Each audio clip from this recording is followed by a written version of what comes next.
चलिए अब हम इसके कुछ क्वेश्चंस के बारे में डिस्कस करते हैं।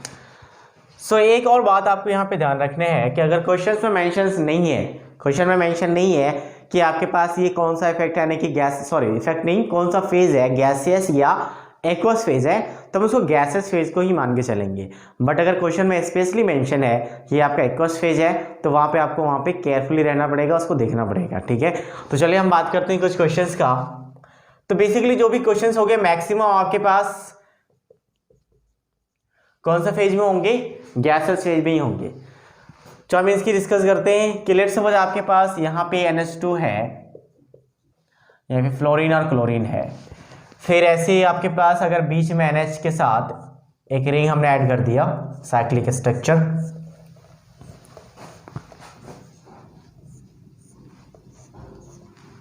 चलिए इन क्वेश्चंस की आप डिस्कस करें। यहाँ पे आप बेस स्ट्रेंथ निकालने की ट्राई करेंगे। बेस स्ट्रेंथ हम इनकी कैसे निकालेंगे।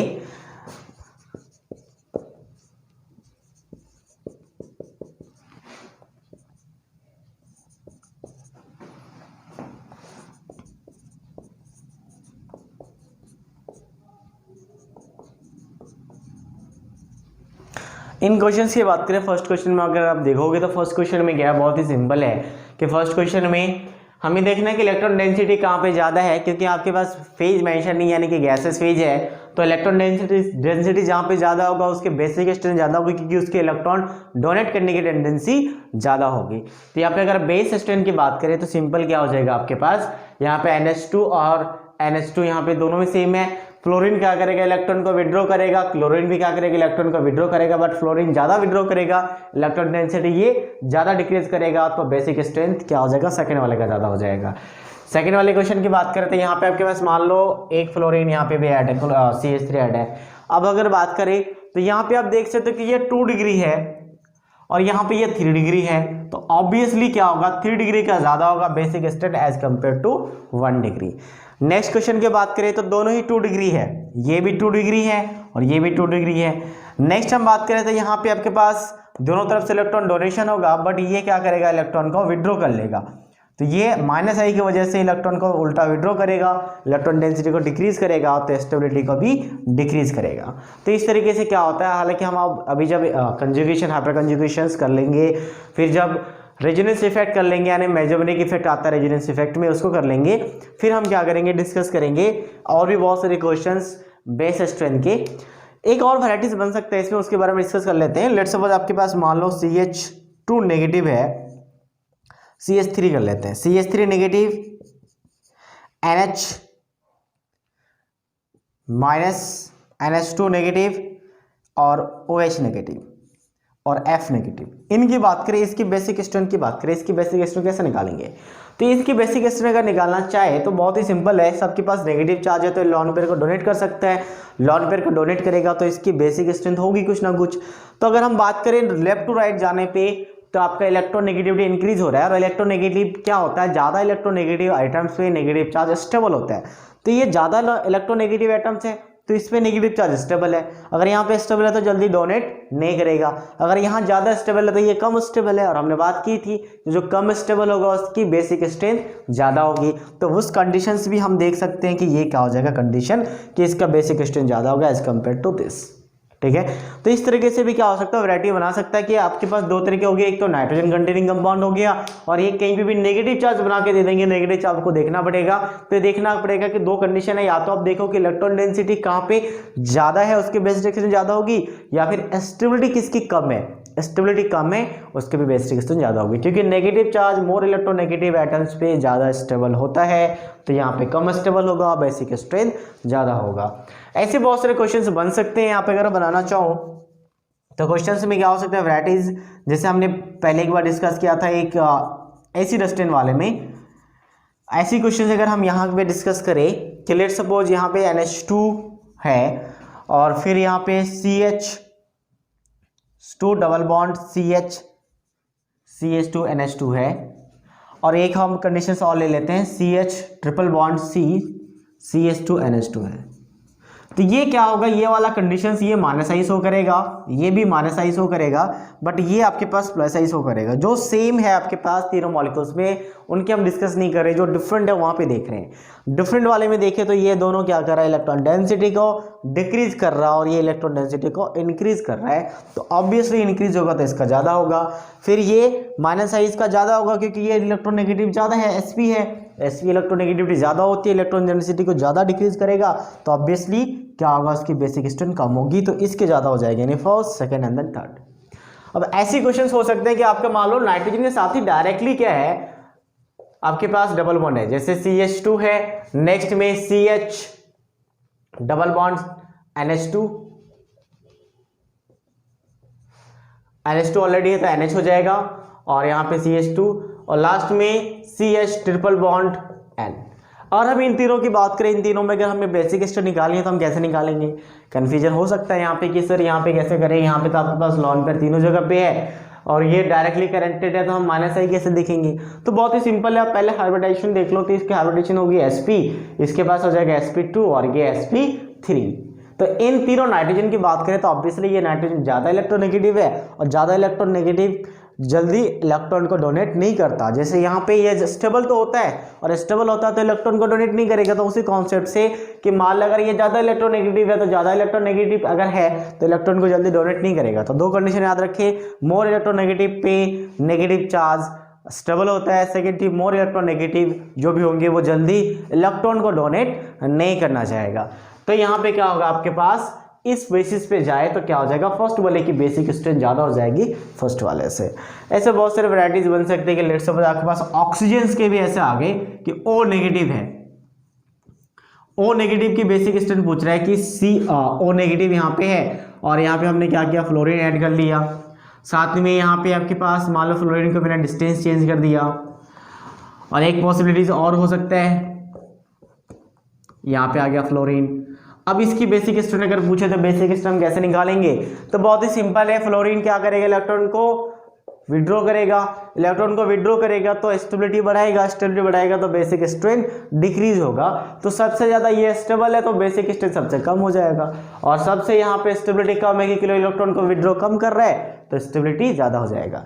तो यहाँ पे दो कंडीशन निकल के याद, दो कंडीशन के याद रखें। पहला कि जो बेसिक स्ट्रेंथ आया that is inversely proportional to electronegativity, electronegativity जिस एटम्स का ज़्यादा होगा उसका बेसिक स्ट्रेंथ कम होगा। सेकेंड थिंग आपके पास बेसिक स्ट्रेंथ क्या आया, जो आप प्लस आई या माइनस आई से देखो तो माइनस आई क्या करता है, इलेक्ट्रॉन डेंसिटी को डिक्रीज करता है, तो प्लस आई के डायरेक्टली प्रोपोर्शनल और माइनस आई के इनवर्सली प्रोपोर्शनल, यानी कि एसिड स्ट्रेंथ के जस्ट रिवर्स, एसिड स्ट्रेंथ के जस्ट रिवर्स।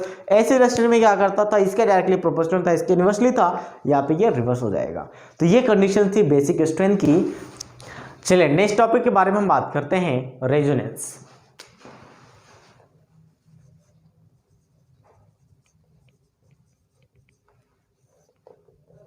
रेजोनेंस कहाँ पे राइज होता है और रेजोनेटिंग स्ट्रक्चर्स क्या होता है इसके बारे में डिस्कस करेंगे।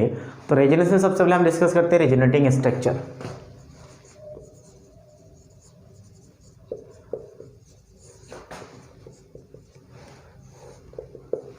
रेजोनेटिंग स्ट्रक्चर की बात करें तो रेजोनेटिंग स्ट्रक्चर्स होता क्या है, कोई भी ऐसा मॉलिक्यूल्स जो एक से ज़्यादा फॉर्म में अवेलेबल हो और दोनों एक दूसरे में इंटरकन्वर्टेबल हो, कोई भी ऐसा मॉलिक्यूल्स जो एक से ज़्यादा फॉर्म में अवेलेबल हो और दोनों एक दूसरे का डिफरेंट मॉलिक्यूल्स हो, मीन्स कोई भी ऐसा हमने मॉलिक्यूल्स ले लिया, अब हम उसको मॉलिक्यूल्स को देख रहे हैं कि ये दो अलग अलग फॉर्म में है या तीन अलग अलग फॉर्म में है, तीन अलग अलग फॉर्म में है बट तीनों डिफरेंट है, मॉलिक्यूलर फार्मूला सेम है और तीनों क्या है, एक दूसरे के इंटरकन्वर्टेबल है। अगर तीनों एक दूसरे के इंटरकन्वर्टेबल है without any reactions, that means that all are resonating structure. Example की बात करें, बहुत ही सिंपल सा एग्जाम्पल है, अगर हम बात करें CH3CO नेगेटिव, हम इसकी बात करें और यहाँ पे अगर मान लो मैंने यहाँ पे कन्वर्ट कर दिया CH3O नेगेटिव और यहाँ पे डबल बॉन्ड O, तो इन दोनों में डिफरेंट क्या है, आपको लग सकता है कि सर वहाँ पे भी O पे नेगेटिव है या O पे एक पाई बॉन्ड है, यहाँ पे भी एक O पे पॉजिटिव नेगेटिव है और एक O पे पाई बॉन्ड है, दोनों तो सेम ही है बट ये डिफरेंट है। लेट्स सपोज अगर मान लो ये आपके पास जो ऑक्सीजन है ये 16 आइसोटॉप्स का है, क्योंकि ऑक्सीजन के दो आइसोटॉप्स होते हैं 16 और 18 मास नंबर, तो ये 16 और ये 18 है। तो आप देखो 16 पे नेगेटिव चार्ज है और यहाँ पे क्या आ गया आपके पास 18 पे नेगेटिव चार्ज आ गया और 16 वाले पे डबल बॉन्ड आ गया। तो ये क्या हो गया, दोनों अलग अलग हो गए। तो हम बार बार ऐसे दिखाएंगे नहीं कि देखिए देखो ये अलग अलग आइसोटॉप्स हैं, यानी कि अगर चार्ज अलग अलग एटम्स से जा रहे हैं तो वो डिफरेंट डिफरेंट स्ट्रक्चर्स कहलाते हैं। अब ये दोनों क्या होता है, एक दूसरे पे इंटर कन्वर्टेबल होता है। अब दोनों एक दूसरे पे इंटर कन्वर्टेबल है, दोनों देखने में सेम है, तो इसको आइसोमरीज तो नहीं कहेंगे। आइसोमरीज जैसे नहीं कि सेम मॉलिक्यूलर फार्मूला है, डिफरेंट डिफरेंट स्ट्रक्चर है तो आइसोमरीज कह दो, बट स्ट्रक्चर तो सेम है, स्ट्रक्चर चेंज नहीं होते हैं। यहाँ पे स्ट्रक्चर सेम होते हैं, सिर्फ पोजीशन ऑफ पाई बॉन्ड और लॉन पेयर क्या होता है, चेंज होता है। लॉन पेयर का पोजीशन या फिर पाई बॉन्ड का पोजीशन, जैसे आप देख सकते हो यहाँ पे नेगेटिव चार्ज यानी कि लॉन पेयर या पाई बॉन्ड का पोजीशन क्या हो रहा है, चेंज हो रहा है, और उसके वजह से अलग अलग स्ट्रक्चर्स अराइज होते हैं, और सभी स्ट्रक्चर्स क्या होते हैं, एक दूसरे से डिफरेंट होते हैं, और उनके बीच का जो एनर्जी होगा सेम भी हो सकते हैं, डिफरेंट भी हो सकते हैं। जैसे यहाँ पे एनर्जी की बात करें तो एनर्जी एग्जैक्टली अगर हम दोनों को सेम यानी कि दोनों को 16 वाला मान ले तो दोनों भी क्या होगा, एनर्जी लगभग सेम ही होगा। अगर मान लें 18 और 16 भी ले लेते हैं लगभग सेम होगा, दोनों अगर 16 वाले हैं तो क्या होगा, एग्जैक्टली सेम होगा। तो एनर्जी हो सकता है कि सेम हो या तो फिर डिफरेंट भी हो, उसके बारे में भी डिस्कस करेंगे कि एनर्जी डिफरेंट भी कैसे हो सकता है। तो ऐसे मॉलिक्यूल्स, तो रेजोनेटिंग स्ट्रक्चर आपको समझ आ गया कि रेजोनेटिंग स्ट्रक्चर्स क्या होते हैं, कि एक ऐसा मॉलिक्यूल जिसके दो अलग या दो से ज़्यादा स्ट्रक्चर्स पॉसिबल हो, जो अलग अलग फॉर्म में प्रेजेंट रह सकता हो, और वो क्या हो, आपका एक दूसरे से डिफरेंट हो, और उसकी एनर्जी में भी सेम और डिफरेंट हो। अब इसके हम कैरेक्टरिस्टिक की बात करते हैं, क्या क्या कैरेक्टरिस्टिक या पॉइंट्स की बात होती है। एक और एग्जांपल से पहले देना चाहूंगा, जो कि बेंजीन पे। बेंजीन का आपने देखा होगा कि दो तरीके से लिखते हैं, कि ये वाला पोजीशन हो गया और एक ये वाला पोजीशन हो गया। अब यहाँ पे देखो नंबरिंग कर दे तो यहाँ पे 1 2 3 कर दे कि 1 2 3 4 5 6। यहाँ पे 1 2 पोजीशन पे क्या है, पाई बॉन्ड है, और यहाँ पे 1 2 पोजीशन पे क्या है, पाई बॉन्ड नहीं है। यहाँ पे 2 3 पे पाई बॉन्ड नहीं था, यहाँ पे 2 3 पे पाई बॉन्ड आ गया, तो पोजीशन चेंज हो गई, बट दोनों क्या है आपके पास, सेम मॉलिक्यूलर फार्मूला आप देखो सेम ही है, स्ट्रक्चर थोड़ा सा चेंज हो गया, तो ये क्या होगा, एक दूसरे का रेजोनेटिंग स्ट्रक्चर्स कहलाता है। और रेजोनेटिंग स्ट्रक्चर्स को हम लोग कैसे सेपरेट करते हैं, डबल हेडेड एरो से, जिसे हम लोग कैनोनिकल स्ट्रक्चर्स भी कहते हैं, कैनोनिकल स्ट्रक्चर्स। तो क्या का कंडीशन, हम पहले कंडीशन यानी कि कैरेक्टरिस्टिक की बात करते हैं, तो सबसे पहला पॉइंट आप मेंशन कर सकते हो कि atom should be planar, all atom should be planar, यानी कि प्लेन होना चाहिए। यहाँ पे अगर बात करें तो सभी के सभी sp2 है, यहाँ भी सभी sp2 है, प्लेनर है, ट्रायंगुलर प्लेनर, ये भी sp2 है, ये भी sp2 है। तो ये क्या होना चाहिए, एटम्स जो भी एटम, जैसे ये CH3 sp2 नहीं sp3 है, बट ये पार्टिसिपेट नहीं कर रहा है, पार्टिसिपेट तो ये कर रहे हैं, तो जो भी पार्टिसिपेट कर रहे हैं वो प्लेनर होने चाहिए। तो यहाँ पे क्या होगा कंडीशंस, कि जो भी पार्टिसिपेट करेंगे वो प्लेनर होने चाहिए, क्योंकि all the atoms should be planar which are participating in the resonating structure, पहला कंडीशन। इसके बाद हम बात करें और क्या बात कर सकते हैं, सेकंड, कि जो भी आपके पास रेजोनेटिंग स्ट्रक्चर्स बन रहे हैं वो किसकी वजह से, inter convertible of pi bond और आपके पास डबल बॉन्ड, ठीक है, सॉरी पाई बॉन्ड और लॉन पेयर ऑफ इलेक्ट्रॉन। तो जो भी होंगे आपके पास लॉन पेयर ऑफ इलेक्ट्रॉन और पाई बॉन्ड की वजह से ही होगा, ठीक है, रेजोनेटिंग स्ट्रक्चर्स, यानी कि ये क्या होगा, इसका पोजीशन चेंज हो सकता है। बट थर्ड कंडीशन हम ये मान सकते हैं कि सिग्मा बॉन्ड का जो पोजीशन है, position not change, not change means sigma bond आपके पास क्या होगा, जहां पे वहीं पे रहेगा सिग्मा बॉन्ड, यानी कि उसको ब्रेक नहीं होगा, वो ब्रेक नहीं कर सकते। जैसे सिग्मा बॉन्ड अपने चेंज किया यानी कि वो ब्रेक हो गया, नॉट चेंज तो हालांकि कह नहीं सकते, यानी कि सिग्मा बॉन्ड पार्टिसिपेट नहीं करेगा, sigma bond will not participate in resonating structure. सिर्फ कौन पार्टिसिपेट करेगा, लॉन पेयर ऑफ इलेक्ट्रॉन और पाई बॉन्ड। और एक क्या कंडीशन कह सकते हैं, जो भी आपके पास ऑर्बिटल्स है, पी या डी ऑर्बिटल्स, यहाँ पे क्योंकि जो भी इलेक्ट्रॉन्स होंगे पी या डी ऑर्बिटल्स होंगे, that orbitals should be parallel, यानी कि यहाँ पे एक आपके पास sp2 है, sp2 है तो एक ऑर्बिटल वैकेंट है, यहाँ पे भी एक ऑर्बिटल वैकेंट है, तो जो भी इलेक्ट्रॉन वैकेंट होंगे, जो भी आपके पास ऑर्बिटल वैकेंट होंगे, दैट शुड बी प्लेनर, ठीक है। तो वो क्या होना चाहिए आपके पास, सॉरी प्लेनर नहीं, ऑर्बिटल्स डी और P orbital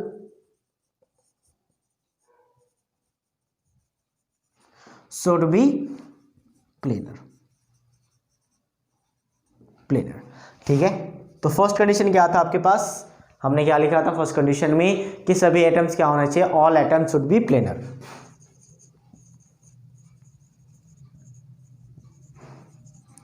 should be planar.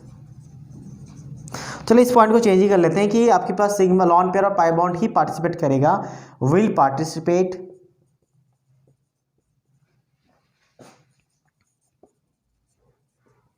In resonance, sigma bond, sigma will not participate, will not participate. Position of atom will not change, position of atom will not change. Atom का position change नहीं होगा, जो भी change होगा वो क्या होगा आपका पाई बॉन्ड या सिग्मा पाई बॉन्ड या लॉन पेयर, पाई बॉन्ड और लॉन पेयर की पोजीशंस क्या होंगे आपस में चेंज होंगे। तो ये कुछ कंडीशंस थी जो कंडीशंस आपको याद रखने हैं कि जो भी आपके पास ये रेजोनेटिंग स्ट्रक्चर्स बनेंगे उनके all atoms will be planar, lone pair pi bond will be participate in the resonance, sigma will not participate in the resonance, D and P orbitals should be planar, planar not it's parallel, should be parallel, position of atoms will not change. ठीक है, जो भी आपके पास atom का position है वो change नहीं होगा, जो भी चेंज होगा आपके पास लॉन पेयर या पाई बॉन्ड। नेक्स्ट आपके पास एक और आता है कि जो भी रेजोनेटिंग स्ट्रक्चर्स होते हैं वो एक्चुअल स्ट्रक्चर्स नहीं होते। आप चाहे तो मेंशन कर सकते हो कि resonating structures is not a actual structures of the molecules. ठीक है, resonating structure is not a actual structures of A molecules. ठीक है, ये कंडीशंस हैं। तो ये कुछ कैरेक्टरिस्टिक थी जो रेजोनेंस की हमने यहाँ पे डिस्कशन किया था। हम नेक्स्ट क्लास में हम इसको डिटेल्स में बात करेंगे और कंडीशंस बात करेंगे कहाँ कहाँ पे रेजोनेंस होगा, और 6 तरह के हम डिस्कस करेंगे टोटल पॉसिबिलिटीज जहाँ पे रेजोनेंस पॉसिबिलिटीज होती है 6 टाइप्स के। उसको हम केस 1 केस 2 करके पढ़ेंगे, टोटल 6 केस के बारे में, और हम वहाँ पे पूरा डिटेल्स में नेक्स्ट लेक्चर में डिस्कस करेंगे। So thank you for watching this video. इस वीडियो को लास्ट तक देखने के लिए थैंक यू। अगर आपको वीडियो पसंद आया है तो इसे लाइक और शेयर करें, सब्सक्राइब करना बिल्कुल न भूलें। अगर आपको कोई डाउट है तो कमेंट सेक्शन में उसे लिखें, हम जल्दी ही उसका रिप्लाई देंगे।